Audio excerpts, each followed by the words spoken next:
It is Monday, the 27th of October 2025, and I am on my favorite Mount PANDY Beach. I always come to Mount PANDY Beach just before I leave for the United States. You see, I have to visit Mount PANDY Beach. I have to come here and say goodbye. Goodbye to my favorite beach. I'm standing here looking at a boat. It's going into the harbor. Take a picture of it right here. I'm going to pull it closer. Now these are the images that I sit and think about when I'm in Brooklyn. You see, thinking about those things when you are far off is one thing, but when you are here, the images, the landscape, everything is right before your very eyes. You can write poems in far off countries about the waves and how they touch the sandy edge.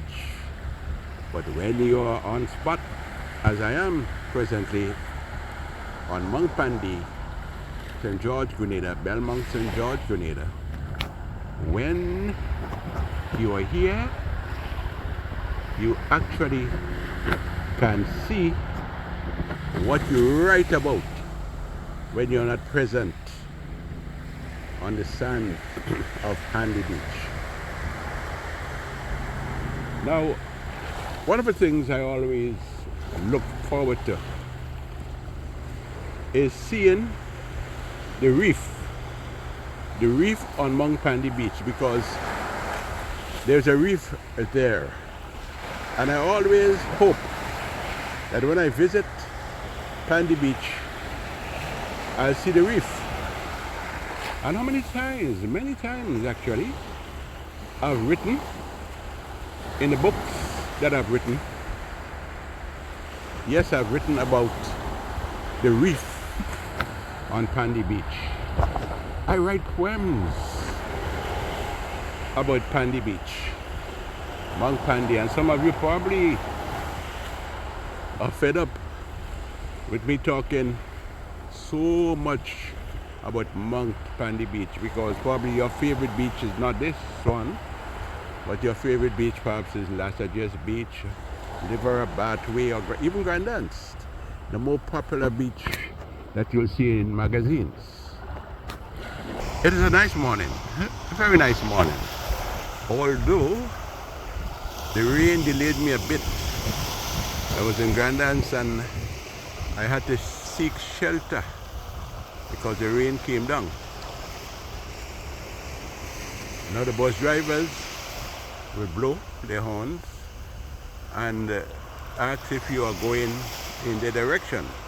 But one of the strange things about them though is that they'll see you going in a different direction, but still blow as if they want you to turn around and to go where they are going.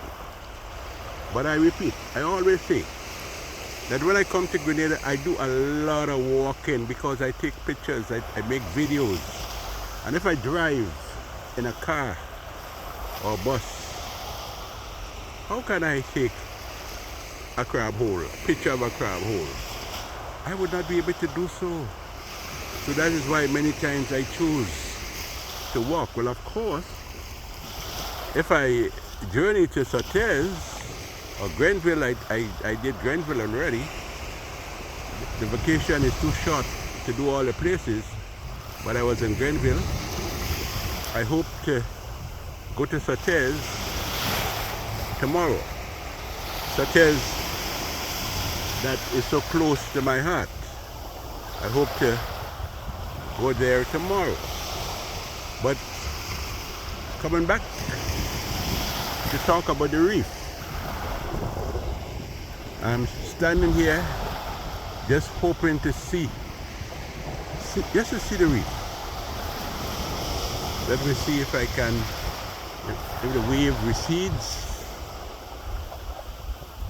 Let me see if I will be able to see it. I remember once, years ago, many years ago, somewhere right in this area here, I stood on the reef and I looked, and right there in front of me in the sea was a hammerhead shark. Well, it was not worrying to me because I used to bathe right in the area here, in this section. It has changed over time. Of course, the agents of erosion, the elements, hurricanes, and so will transform the landscape. So what you see now is not what you're going to see 10 or 15 years hence, because life is about change, and changes will occur.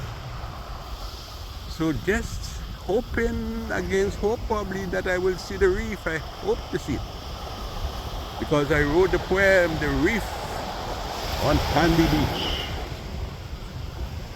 The reef on Pandy Beach. I stroll the reef at ebb of tide. I observe creatures that swim and hide. I observe creatures, and each glance I took, the miniature fish came to life. I looked at it. I saw it trapped, waiting for the tide to rise. And when the tide rises, that fish is gone. It's gone. But I had the chance to observe the creatures, the maritime creatures, when the sea recedes. I think I can see some images there. I'll just pause here for a little while and see if I can. Yes. I stroll the reef, Pandy Reef, at ebb of tide, observing creatures that swim and hide. And each glance through life I see some trapped in rocks, no longer free. Seaweed in clusters with lowered heads bow down like beads in mossy beds, and pointed urchins, we call them the urchins with the spikes, the sea egg, pointed urchins that I knew, mollusks, so the mollusks too, all kind of sea creatures. But you know what? Coming back to change in life, where nothing remains the same. So what you see when the tide is low, you will not be able to see when the tide is high, because what you'll have is a different stage, so to speak, a different stage. And what does it tell us about life? We seize the opportunity to do things, or if in the case of the reef, to see it when the opportunity affords itself, presents itself. That is the best time, because you might say, okay, well, I'll come back tomorrow. But you are present when you can see it and take pictures when the tide is low and you're waiting for tomorrow. When you wait for tomorrow, the tide is high, tide becomes high, and you will not be able to see what you see when the tide is low. When it is high, as I said before, it is a different stage. Now, I took my shoes off. See, my feet in the sun. So now I'm going to walk up to the spot. I always have to say the poem. Mr. Marisho, boy, I gotta say this poem. Old Mr. Marisho on Pandy Beach. Here the water is coming in. Well, I can stand right here. It doesn't matter. I can stand right here because my shoes are off. I'll take a dip tomorrow, God willing. So I'm able to walk in the water. And yes, I used to see Mr. Marisho. He used to stand right here in this spot. And the poem, one of my favorite ones about Mount Pandy Beach. Old Mr. Marisho on Pandy Beach.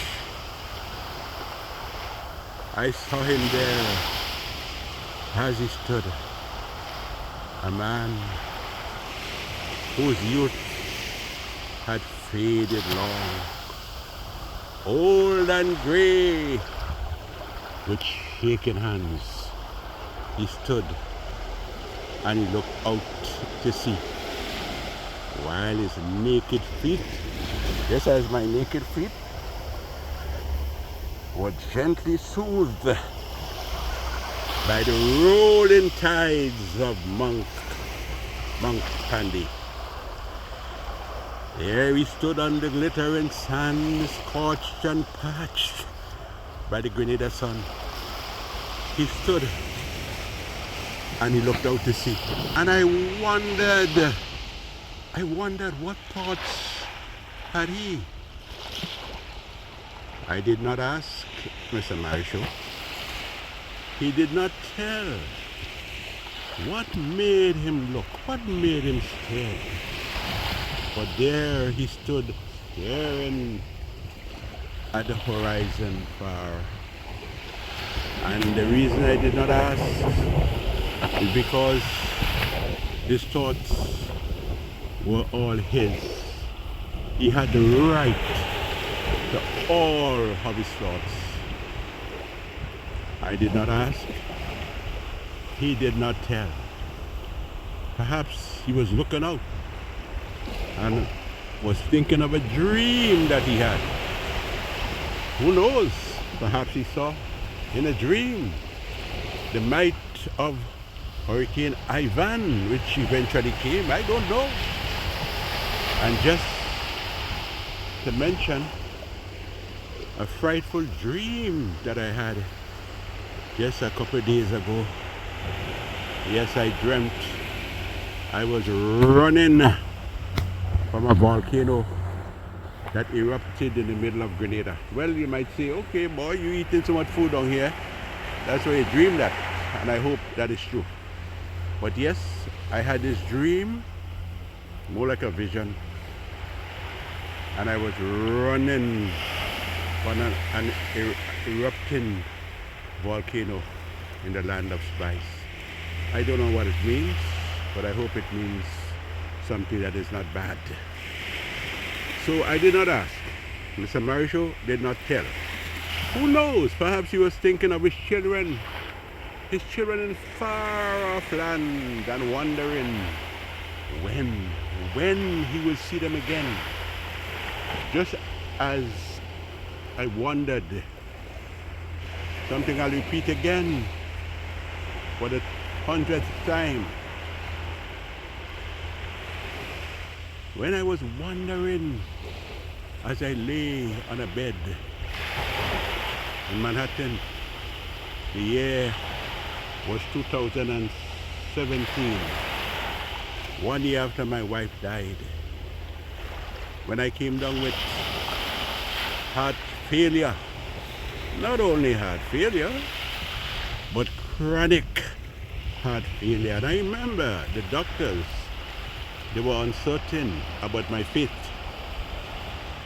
And as I lay on that bed in the hospital in Manhattan, and images of my favorite beach came to my mind. Images of Pandy Beach. And I said, Lord, am I going to see Pandy Beach again? Am I going to walk on the sand of Pandy Beach? I wondered if I was going to see Pandy Beach. But 2017 came and went, 2018, 19, 20, and up to now we're in 25. And I'm walking on the sand of Pandy Beach.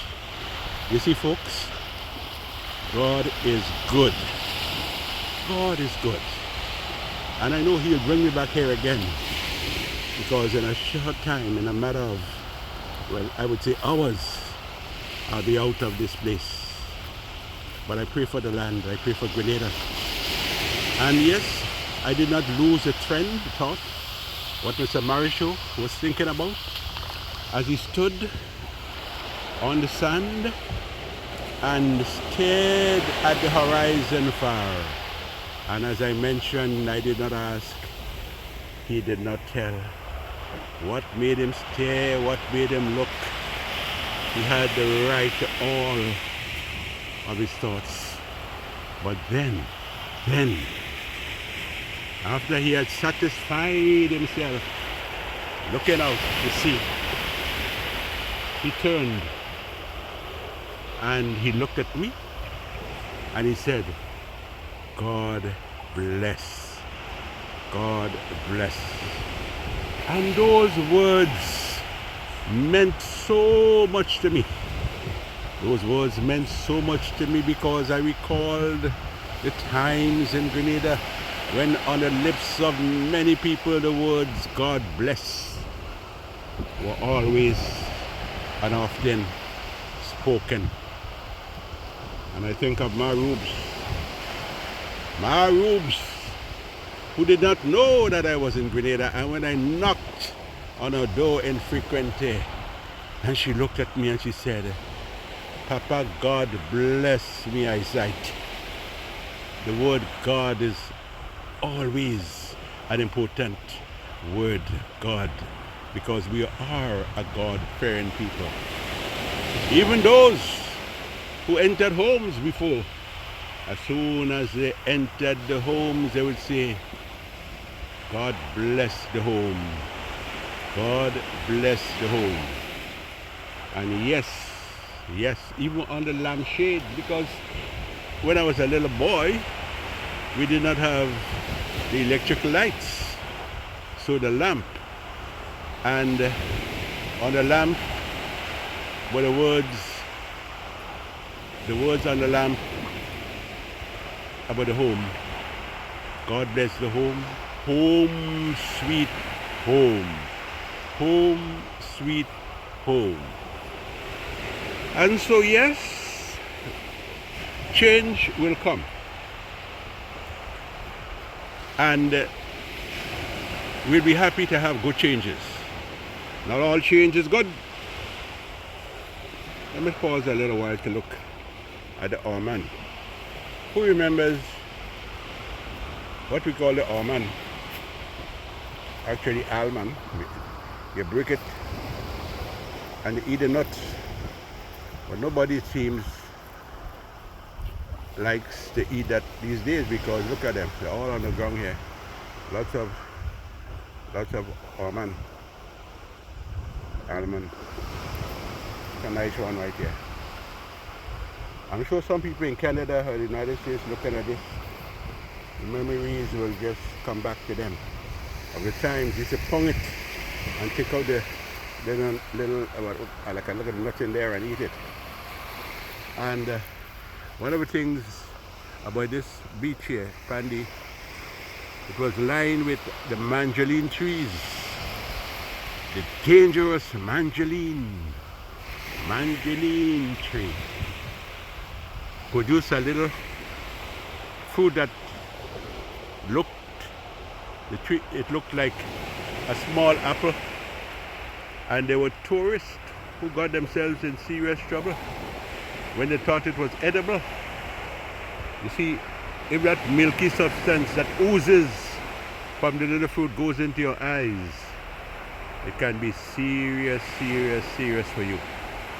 In fact, I read somewhere where the Grenada people, when they fought against the French in Grenada, when Howell and Dupaki and the Comte and all those guys came to Grenada, and there were battles between the French and the indigenous people, the Kalinago and the Galibi. The Kalinago used to take the juice on the manjaline fruit and put at the tip of the arrows and shoot at the French. I read that somewhere. I see here a boat. Well, it served its purpose, and somebody, well, just put it on the side, they sideline it, just like they sideline old people when they serve. After many years, people think they are no use, they sideline them and throw them in nursing homes. That is common today. So you see, when you're on Pandy Beach, a lot of thoughts will come to the head. And as they come, when they come to my head, I just mention them. So yes, remembering Mr. Marisho and the others that I can remember. So I came here. My chief main purpose was to say goodbye for now. Say goodbye to Mount Pandy Beach.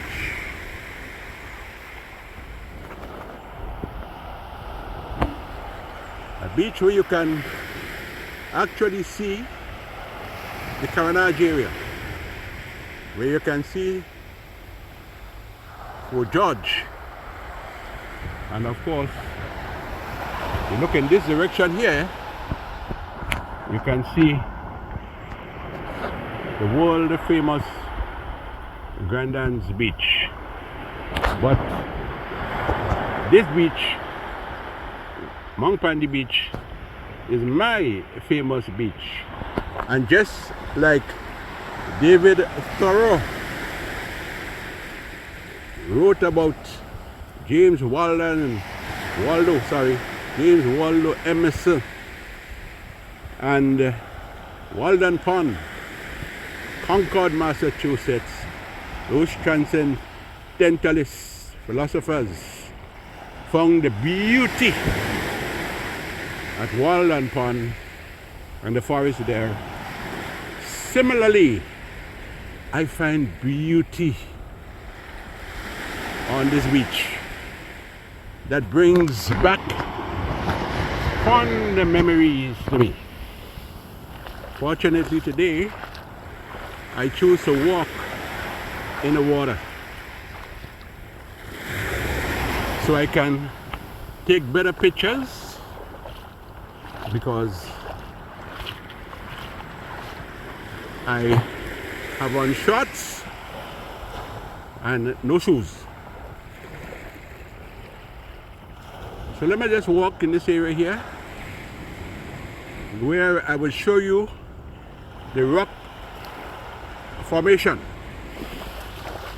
A couple years ago, my good friend Baka took me in his little boat, and we came in this area here. I was happy to see this little spot where I used to walk years ago. And I'm approaching the spot where, over there, where the statue of the Bianca Sea was placed initially. But I don't want to go back into that. You can just look at some of the posts that I've made about the Bianca Sea. I beat up that already. I beat that up a lot of times. You can look and see what I wrote about that. Now here, for those who are interested in geology, there is something that you can see. You can look at the rock formation, take pictures of it. And when you go back, if you are from the United States, show it to your geology teacher and tell him that you saw this on Mount Pandy Beach. So I used to walk in this area, but I'll stop here. See all the rocks that came down from up there? Lots of rocks. But down in that spot there, well, there's a pond. I'm not going to go further, you know, I'm not going to go further. But somewhere in that area down there, there's a little pond there right now. I don't know if it's private or not private, so I don't know.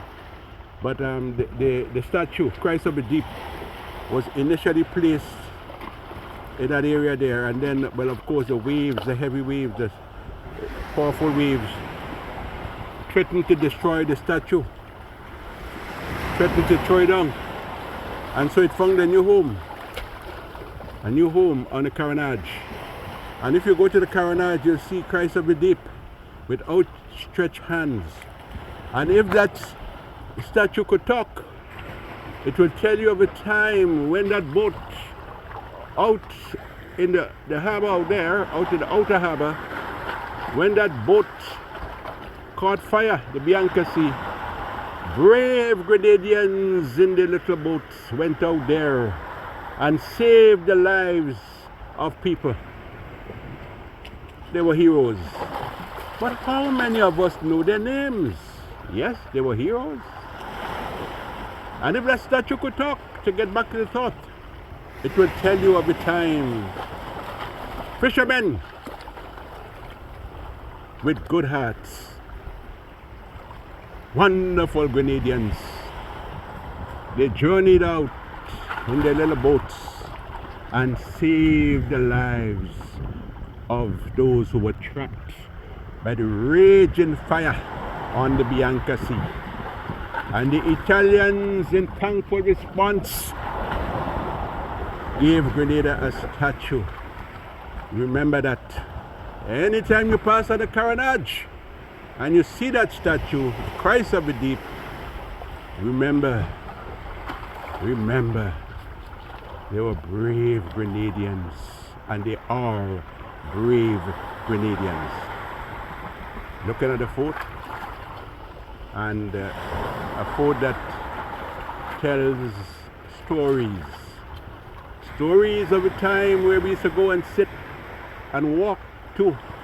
Look at the flamboyant trees that were plentiful up there years ago, and couples would just sit there and look, take in the beautiful surrounding and just feel happy about themselves.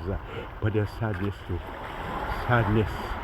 Standing here, I can just picture the people jumping from the fort when the guns began to roar. We don't like to think of it, but it is our history. It is our history, and our history must be documented. I'll pause here and just take one last glance at Mount Pandy Beach. One last look at Pandy Beach, where people found pleasure bathing in the seawater, where a short guy called Santo P used to spin conform, and where Jeff used to act out his westerns right on the sand of Pandy Beach, and where I stood and, like Mr. Marishall, found beauty in the surroundings. And God will bring me back. The Lord will bring me back at a time when so many people are moving on to the great beyond. The Lord will bring me back. Anthony Wendell de Riggs, looking out at Pandy Beach. I stroll the beach at ebb of tide, observing creatures that swim and hide. And each trained look, new life I see, some trapped in rocks, no longer free. God bless, God bless, God bless.